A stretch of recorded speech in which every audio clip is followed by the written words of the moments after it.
Yo, what's up, man? This is Trizz, and I'm on Underground Hip Hop Blog. Go get Ashes and Dust right now, man. That shit's out. All right, yeah, man. Underground hip hop to me is it's like basically being yourself, man, and not caring what anybody else thinks. You know what I mean? Being underground is like having that freedom. You know what I mean? That the mainstream don't have. Like I can say whatever the fuck I want, and I do whatever the fuck I want. I tweet whatever the fuck I want. I do whatever I want, and like mainstream people can't do that. I'm not saying I want to be mainstream. Don't get that shit twisted. I want to be mainstream being me though. You know what I mean? I don't want to be mainstream selling out and shit. Like I'm not trying to sign to nobody. I'm just trying to do me. So like to me, like underground is being deep to your stand to your roots, really. Like, okay, I came to this game like with Brother Lynn Chung out of Sacramento. Like, he's an independent artist. He's always been an independent artist.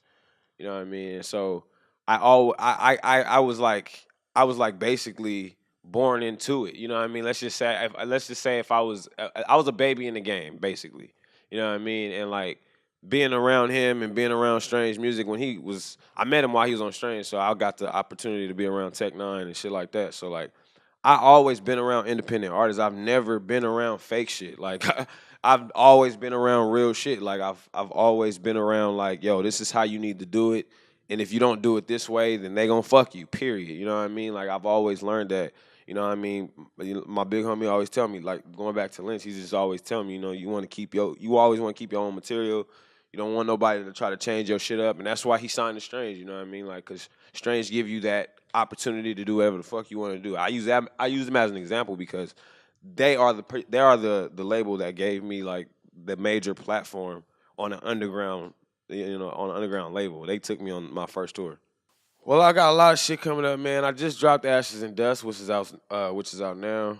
And right now, man, I'm just really pushing that. You know what I mean? I just got off tour and shit. I just came back from Europe with the Cunning Linguist. Shouts out to them. No, Natty, Deacon, them is my fam, them is my brothers. They just took me on tour and shit, and I got off tour and I recorded the album and shit. And I just been trying to push this. I want this to be like my debut album, so to speak. You know how motherfuckers call their debut album they major project. Niggas and dropped 20 projects before that shit. It ain't really their debut shit, but you know what I mean. So like, nah, I just really I wanna stay consistent. I drop shit every other week. You know what I mean? I dropped 15 videos this year. You know what I'm saying? Like my goal is to stay consistent. I don't fuck around. Like every day, dog, I'm getting up and I'm working. I'm hitting my boy Castro. He shoot all my videos. We plotting and making moves. And my girl shoot my videos too. Shouts out to Harmony in Harm's Way and shit. I grew up in Los Angeles County.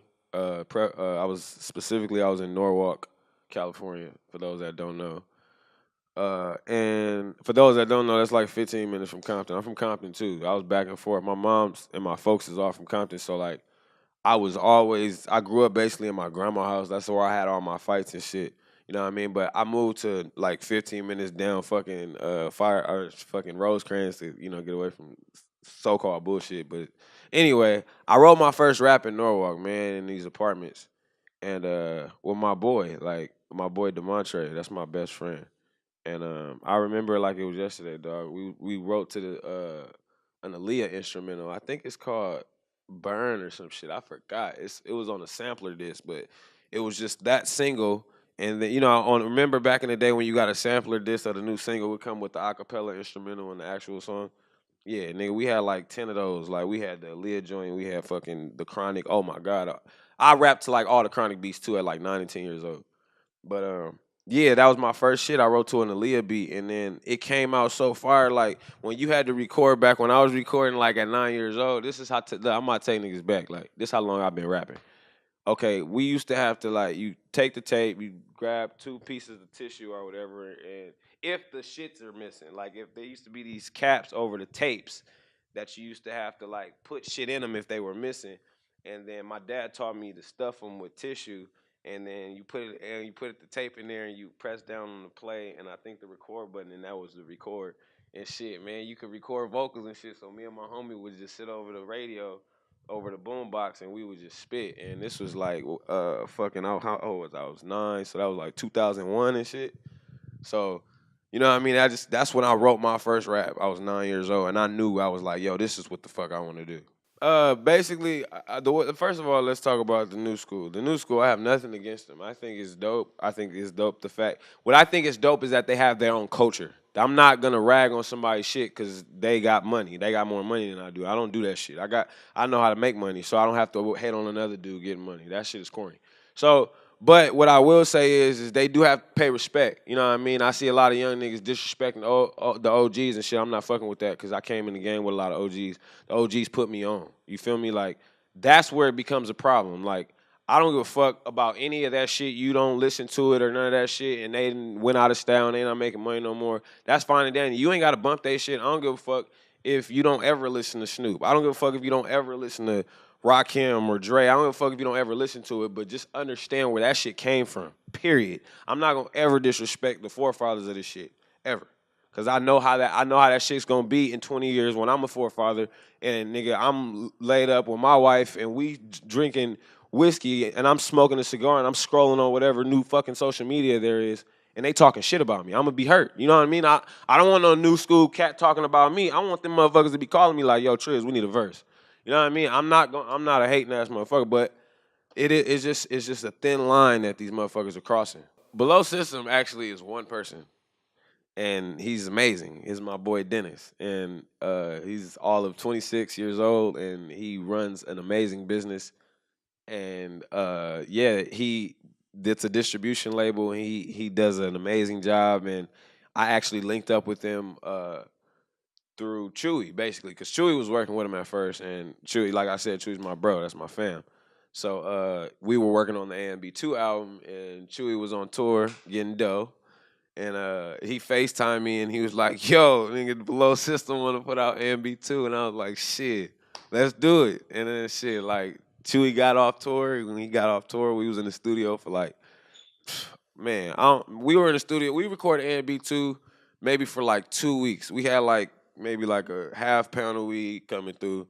Not in one session, but you know what I mean? We were smoking a whole gang of weed and we fucking recorded that album and after that shit he kept Dennis kept saying yo let's do another project shit and then that's how I went from there. So man, me and Chewy started BBP, Break Bread Posse, and shouts out to fam. And we just started we was just like yo we gonna turn this Below System BBP shit into some monumental shit, some fucking Death Row without the violence Interscope shit. You know what I'm saying? Like it's gonna be some serious shit. It's gonna be. I tell Dennis all the time, man. You got to be Jimmy Iovine out here. Yeah, man. Tommy Boy Records, man. Tommy Boy Entertainment, actually. Formerly Tommy Boy Records, but now Tommy Boy Entertainment. They are so amazing to me, man. Shouts out to my boy Brian. He is amazing. He does an amazing job with with my music, with distributing my music. And yeah, man, it was such an honor to be a part of the Tommy Boy because of the history. I know the history, and if anybody knows hip hop, then they know what the fuck Tommy Boy is. If you don't know Tommy Boy, then do your fucking Googles. You young motherfuckers, do your Googles, cause Tommy Boy is a motherfucking legendary ass label. They fucking put out a lot of the shit your mama and your daddy slapped back when they was doing their thing. So yeah, man, Tommy Boy Entertainment, man, they putting out a lot of my shit. They put out Slow Down and the Night Night record and it did an amazing job, man. Premiered on Vivo, man. Like, I couldn't be more grateful, dude. Like, and they let me do what I want. Like, everybody that I work with, let me do what the fuck I want to do. Like, they know I talk my shit. They know I give them these evil ass records. They know that they know they let me do what I do, man. And when I say evil ass records, so people don't do. Everybody got, they dark side. I like to call it. That's why I did my shit Ashes and Dust. Go get that. But yeah, I do, I make, horrific music sometimes and they don't give a fuck what I put out. They just let me put it out and they say we gonna see what's gonna happen. And I applaud Tommy Boy for that straight up. Yeah. For sure, man. You can find me on babyribgut.com. That's a one-stop shop. You can find everything on there. My Twitter, my Facebook, everything. My Twitter is Trizz, TR1ZZ. My Instagram is babyribgut. And my Facebook is Trizz. So, man, go check all my shit out, man, and buy some merch, man, because niggas got to eat. And shouts out to Underground Hip Hop Blog, because they hold it down. They post all my shit. And if y'all not fucking with them, I'm not fucking with y'all. Straight up.